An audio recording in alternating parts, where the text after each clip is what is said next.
now welcome in a four-time NBA champion, talk show host, and actor whose new movie, Sneakerella, is now available on Disney Plus. My brother, the one and only John Salley. Welcome to Stephen A's World, Big Time. How you doing? I love how many shows you have. There you go with your nonsense. Listen, I ain't in movies though. I don't have my own show. Talk to me about Sneakerella. What prompted this? How did this come about?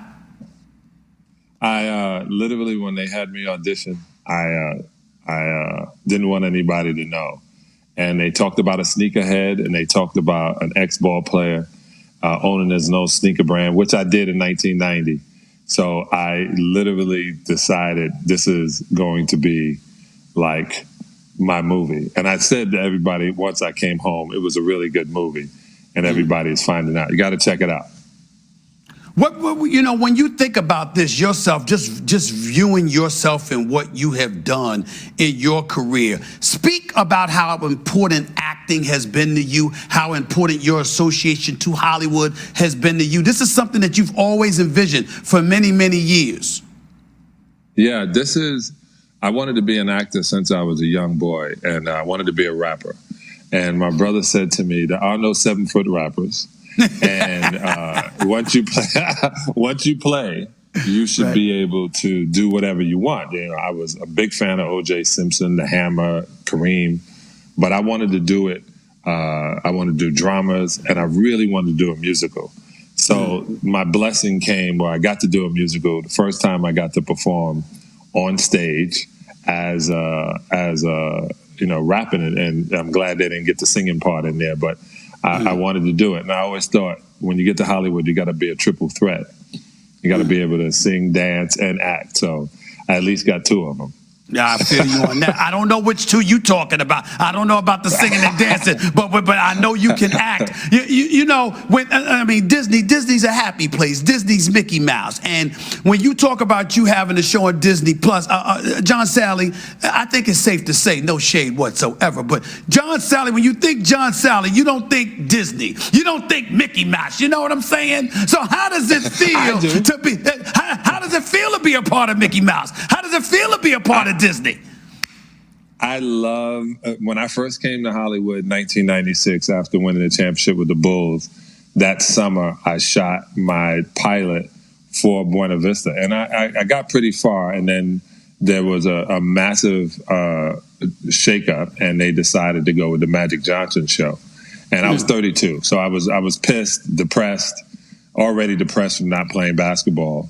But I just put my head down and went to acting classes with Ivana Chubbuck on Wednesday nights for 3 hours. And to me, it was like practice. You just constantly go to practice.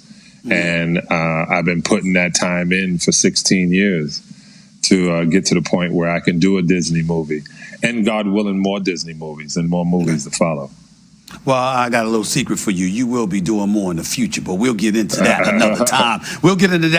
Yeah. Let's transition to these NBA Finals, man. Right now it's tied 1-1, Golden State and the Boston Celtics. What have you seen transpiring thus far in the NBA Finals, and who are you favoring as this series progresses? I'm always going with the underdog. I'm a huge Draymond fan, and Steve Kerr, ex-teammate, love what he's doing. I'm a big Steph fan. I'm a big fan of the Warriors, but I've grown up being a fan of the Celtics. And my Lord. when I watched them the first game, I realized they were playing with nothing to lose, and that's a dangerous person to play. When somebody has nothing to lose and they're just having fun, that's a dangerous combination. But one thing that they didn't realize, or they don't know how to do, and I think a lot of teams don't, they need to pay attention to NASCAR. They need to pay attention to Formula One. When you have this many cars on the track, each car is taken care of before they get onto the track. And just going, hey, drink some Gatorade and put your feet in ice, that's not good enough. You see what that did to Larry Bird's body and Kobe's body. You literally, at the end of the game, have to dismantle that high octane car. So those guys should be getting massages. They should be getting IVs. They should watch what they eat. They shouldn't be allowed to go out. There's no reason to go to a nice restaurant during the finals. I understand it was Hartford's birthday, but after that win, they were acting like they won the championship, and somebody forgot to tell them it's a 7-game series. So why you go from 26-2 is, one, you don't hang out. When it comes to tickets and all that, that's somebody else's problem. Right now, I don't have a haircut. I don't even remember getting a haircut done in the finals. There's nothing you should think about except going back, watching the film again on what the person you have to guard and what their calls are. It got to a point when we were on Detroit, we won the championship with one play because we realized they couldn't stop that one play. So there was no reason to run other plays. Right. And every second, you got to remember every second. So you have to do your job. You have to stay focused.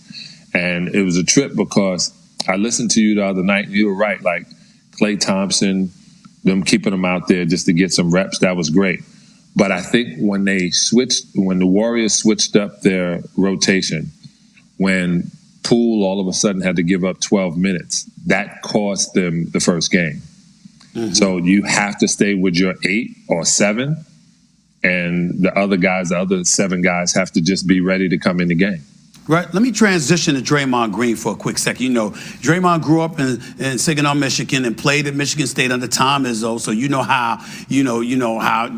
think you would have a fit with with a bad boy. I mean, think about it. You remember the bad boys. You got that attitude. You know how you know how he rolls. How wise is it for him to be as demonstrative as he was in Game 2? I know his performance against the Boston Celtics. It worked for them. I'm talking about specifically his communication to the officials and then about the officials afterwards. How wise is that?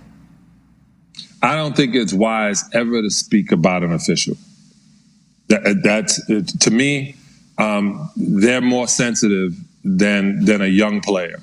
So when you talk about the officials read the paper, the officials have children, the officials listen to you and other sportscasters, and they watch the game and they go, hey, we're not going to put up with that. Well, hold on, John. We can eliminate that feeling. Hold on, John. He's not talking about them like insulting them or anything. He's saying, listen, I'm Draymond. It's the finals. I know I'm not getting ejected. He's saying that kind of stuff, which I think also is hazardous for him. To that you say what? It's hazardous because he has to put it in their mind, not that he's Draymond, but this is the finals. They're not there to watch the referees ref. They're there to watch the stars I agree. play. But is it wise for him to say that? He's letting them know that. Well, I tell you this.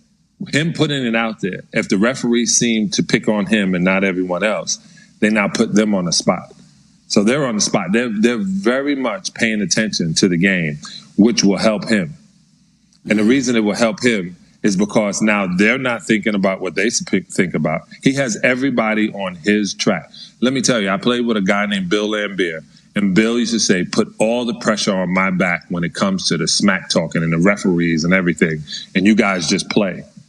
And that's the mentality that all they have to do is play. He'll get into the head of the referees and to the head of the other players he's going against, because they're sitting around going, oh, I'm going to get him. I'm going to go at him. You can't think about Draymond. You just can't. So with that being said, who do you got? Go to the state of Boston. And move a little bit over to your right. Move a little over to your right. Who do you got? There you go. I got Boston in 6. Still. I got Boston in 6. Still, with everything that you just finished saying about they're young, they don't know any better, you don't need to be going out, you don't need to be getting any haircuts, you got to watch what you eat, take care of your body, and you still got them in 6? Yeah, because I remember when they get back to Boston, even though they play better on the road, it's this thing about Boston in June. I still have nightmares about Boston in June. Wow. And when you're there, I'm telling you, they were so. I hope they had the same fans that they had when they played against us. Every hour we were there, the fire alarm in the hotel went off. There was no sleeping for 12 hours. Like, I hope they got those kind of fans. I don't think that was nice, but it works. So it's going to be tough because those guys are going to get to Boston and go, where are we going to eat? Well, you're not going to be welcome to eat anywhere in Boston. So Stay in if Connecticut. they're not bringing a chef, Stay an hour away in but then Connecticut that's and drive to the game. too far of a drive. Too far of a drive. Wow. All right. Be sure to watch Sneakerella, which is now